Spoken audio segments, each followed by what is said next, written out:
And one of the dementia experts that I've consulted with is convinced he has frontotemporal dementia because of this symptom alone, which is, it's called a wide-based gait. But if you look at his right leg, sometimes he just swings it like a dead weight in a semicircle. And if you saw that footage where he met Putin at the airport, and they came down the red carpet, and some people sort of sped it up like a kind of Benny Hill sort of, takedown. Right. You see him weaving across the carpet like a drunk driver.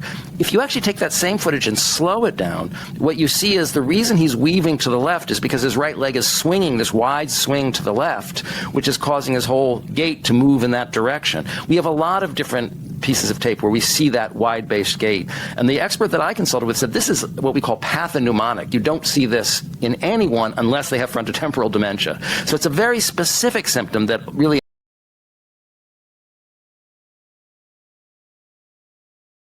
kind of burglars go around in suits and ties in the middle of the night.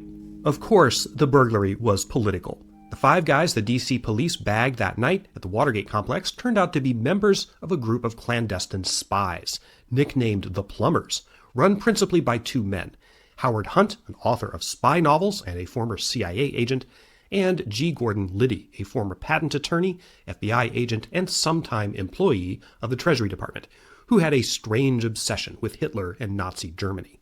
Both Hunt and Liddy, it would be revealed later, as well as Barker and others, had significant ties to the White House of President Richard Milhous Nixon, who was running for re-election in 1972. 6 days after the break-in, on June 23, 1972, a Friday, President Nixon had a conversation in the Oval Office.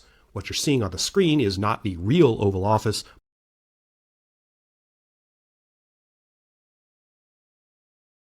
Europe, promising to create a new world order. He persuaded the world's leaders to sign up to a new League of Nations. At the Treaty of Versailles, they agreed that from now on, disputes between countries would be resolved not by fighting, but by debate in the League. The peoples of Europe were set free. Germany's ally, the Austro-Hungarian Empire, was dismembered. Out of it, new nations were created: Austria, Poland, Hungary, Czechoslovakia, Yugoslavia, Latvia, Lithuania, and Estonia. Germany itself was greatly reduced in size. But this process contained a time bomb. Not everyone celebrated the birth of countries like Czechoslovakia.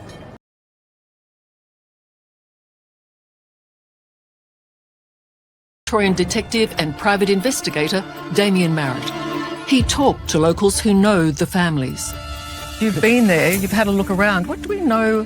This was a family lunch. Yeah, there's problems in the family, and those 4 people came around because I suppose they're sort of mentors. They're there for sort of a referee, a reconciliation between Erin and her separated husband, Simon. A lot of people, and connected to the Baptist Church, say that Simon's parents weren't too happy about any reconciliation. Who organised the get-together or the lunch? I believe it was Erin. Former Victorian Major Crime Squad detective and an expert bushman, Alex Christich. Look, Alex, on the face of it, it's a Saturday lunch. It's what happens in a lot of homes.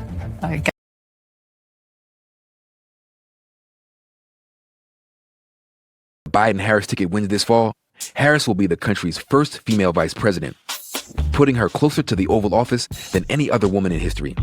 She'll stand on the shoulders of the women who came before her, people like Shirley Chisholm.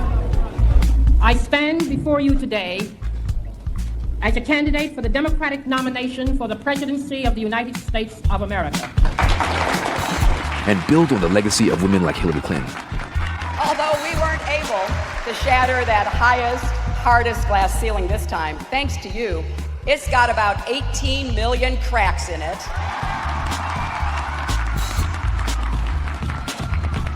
Harris's nomination comes the same year that the country is commemorating the 100th anniversary of the 19th Amendment, which prohibited voting discrimination based on sex. The irony here, though, is that Kamala Harris wouldn't have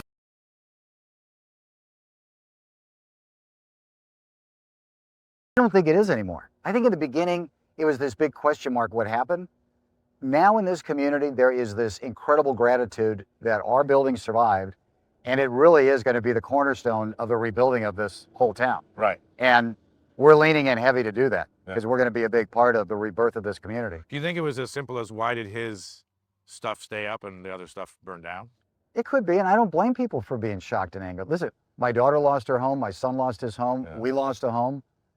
To your point, you're angry about it. Yeah. You know, when I got the call that my daughter lost her home, and then I was told, well, the firefighters ran out of water. Right. I said, that's an impossibility. That doesn't happen. Which I want to get into. But it did happen. Yeah, I want to get into, like, so you're here, you're intimate with what happened.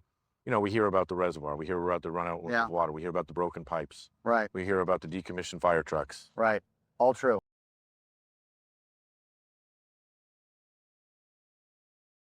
Response, and I was like, and I just pulled over on Van Nuys, and I think someone took a picture of me, so if you're out there, and I don't get nervous. Like these things, like I'm able to just almost disassociate. It's like whatever, and just go into any situation.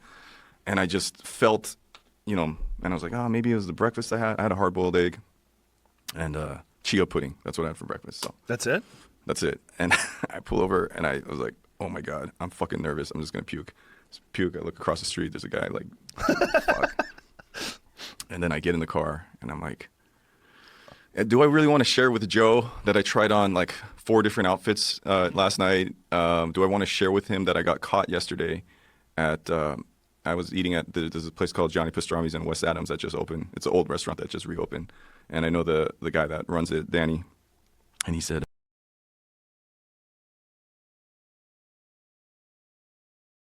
fabrics that were beyond the reach of most people. I ate my fill of good food, and all my life I bought as many prostitutes as I liked. I lived life fully. Only recently have I come to my senses and begun to act more like a human being. I have no learning to speak of, having taught myself to write only in my 20s, and barely enough to cover my own needs at that. My friends were all bad, and none good. Unable to distinguish between right and wrong, I took my excesses as the behavior of heroes and brave men. In everything, I was misguided, and I will never know how much anguish I caused my relatives, parents, wife, and children. Even more reprehensible, I behaved most disloyally to my lord and master the shogun, and with uttermost defiance to my superiors. Thus did I finally bring myself to this low estate. When I think of my past, my hair stands.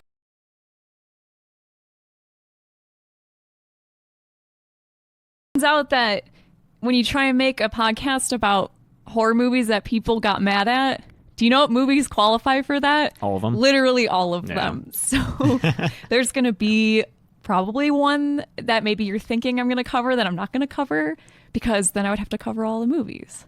I don't mean one specific one. I just mean if you have one in mind and I miss it, it's just, you know, there's so much. There's so much. I tried to pick kind of bigger landmark ones that maybe represented a turn in how we think about horror movies and stuff. But yeah, I think what's interesting is we always say, or we hear people say, people are too sensitive nowadays and people get too offended by stuff. But like, we've been getting offended by things since art has existed. Yeah, and I hate it so much because, like, go back and watch stand-up from the 90s or 80s and you'll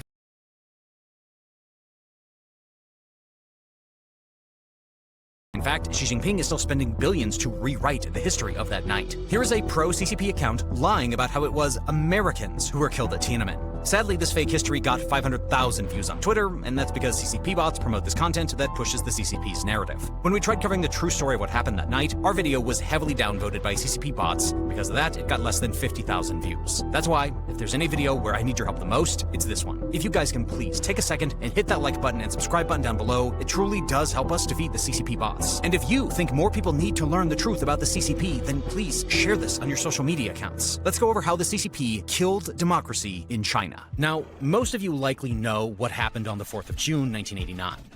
But the story of how the CCP got there is one that's getting lost in history. The story that the CCP wants the world to forget. A story they have already erased